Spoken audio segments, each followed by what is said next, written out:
মামুন ভাই, আপনি এবার মূল লেগে আম আনলেন না? এই আমের সিজন চলে আসলো, রাজশাহী থেকে একটু মূল লেগে একটু আম আনলেন না?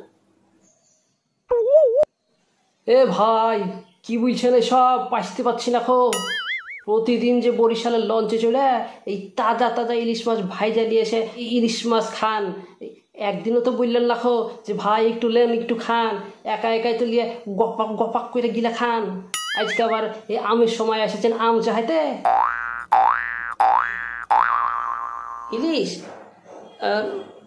আচ্ছা ঠিক আছে, ইলিশ খাবেন তো যাইয়েন মগো লগে বরিশাল যাইবেন, তো একবার নদী থেকে ধরে ধরে একবার টাটকা ইলিশ খাওয়া মানে সমস্যা নেই, কিন্তু আম খাওয়ালেন না আপনি একটু। ঠিক আছে, তাহলে আমার সাথেও রাজশাহী চলেন, গাছ থেকে ডাসা ডাসা আম টপাক করে পেড়ে দিব, গপাক করে গিলে খাবেন, বুঝেছেন?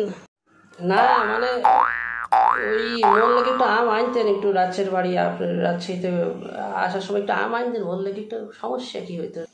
ভাই, কি বলবো আপনাকে, বুঝলে পারে তা বা বুঝবেন, বুঝছে তাও বলি।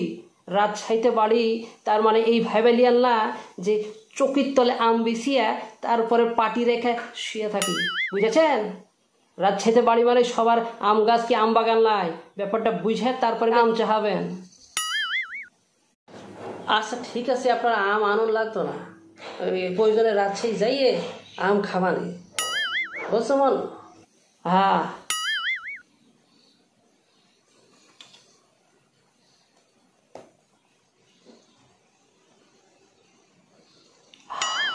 এলেন, একটা আম দিলু, এটাই চাইটা সেটা খান, না দিলে তো আবার রাজশাহী মানুষের দুর্নাম গাহাবেন।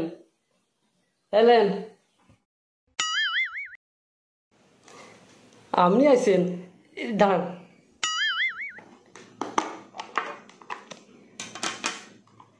এলেন ইলিশ মাছ।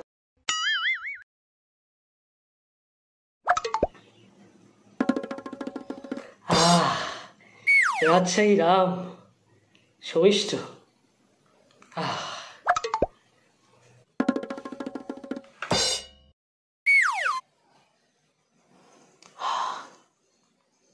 টাটকা ইলিশ নাকি? ঠিক আছে, আমরা খান, আমি ইলিশটা খাই, ধন্যবাদ।